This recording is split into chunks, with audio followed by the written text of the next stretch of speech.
All right, let's dive into one of the most iconic images in all of science, the periodic table.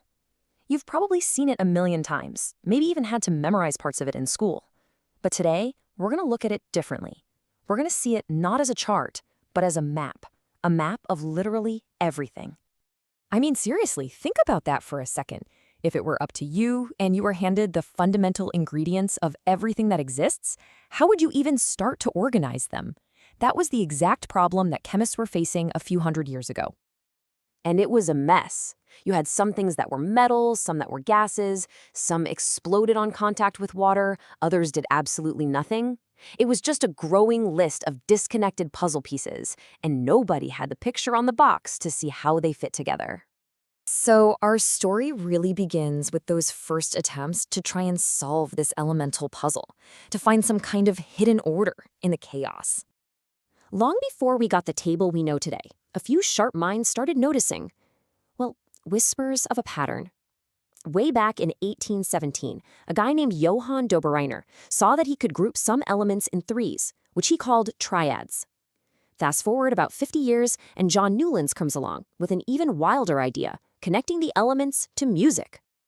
And what's so cool is you can see them getting closer and closer to the truth. Dobereiner's triads were based on atomic mass. The middle element's mass was the average of the other two. Newlands took it a step further.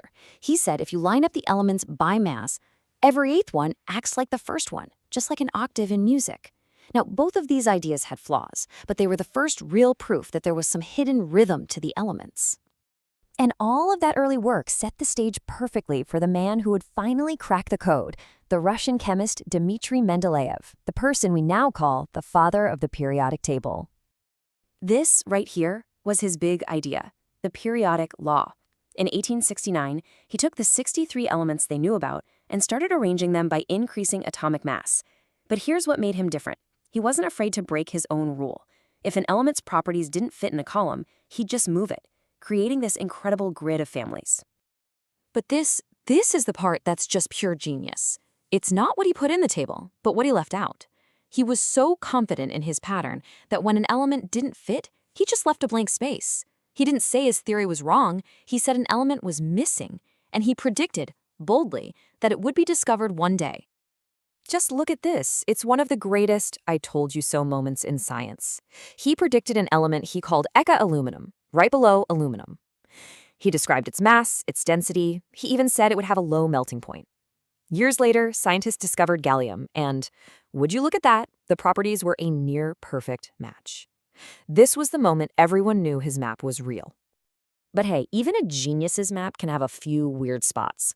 Organizing by mass wasn't perfect. It created some glitches. Hydrogen didn't really have a home. Sometimes he had to swap the order of elements to make them fit, and entire groups of elements, like the lanthanides and actinides, just had no place to go. The map was amazing, but it needed one final update. And that final piece of the puzzle, the thing that would perfect the map, arrived in 1913. This was the discovery that would turn Mendeleev's brilliant work into the elegant table we use today. And the key was something called the atomic number. A physicist named Henry Moseley figured out that the number of protons in an atom's core is its true identity. It's like a unique serial number for every single element, unlike atomic mass, which can be a little fuzzy. And this, right here, was the game changer.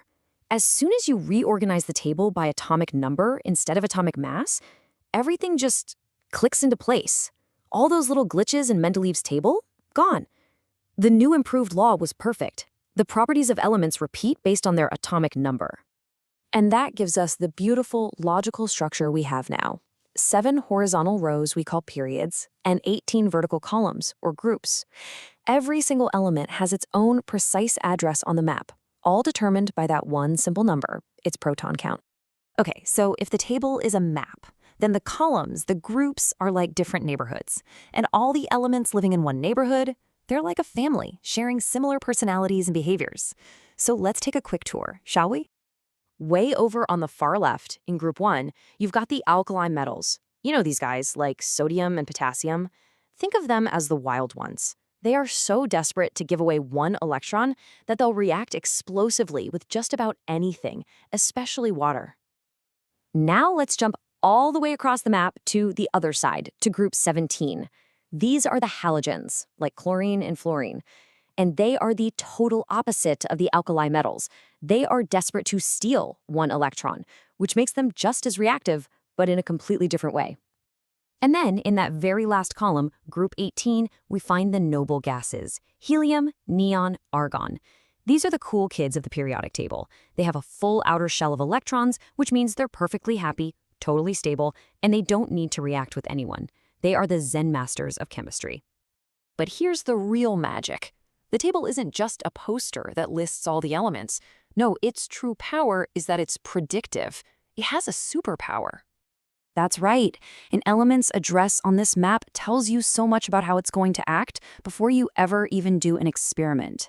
The layout is a code, and once you learn to read it, you can see these predictable patterns, or what chemists call periodic trends. So let's check out a classic example: electronegativity. It sounds complicated, but it's really just a measure of an atom's greed. How badly does it want to pull electrons toward itself when it's bonded to another atom? It's a super important property. And you can literally just read this trend right off the map. As you move your finger from left to right across the table, that electron greed goes up. As you move down a column, it goes down. So what's the greediest element of them all? It's fluorine, sitting right up there in the top right corner. See? You're reading the map already. And really, that's the whole point. The periodic table is so much more than just a chart on a classroom wall. It is the single most powerful cheat sheet in all of science. It's an elegant, logical, predictive tool that is the absolute foundation for how we understand, well, everything. It's an incredible story, isn't it? From a chaotic, jumbled puzzle to a beautiful, predictive map of all known matter. It maps everything we've found so far. Which, of course, leaves us with one final, exciting question. What comes next? What new element is still out there, just waiting to be discovered and find its place on the map?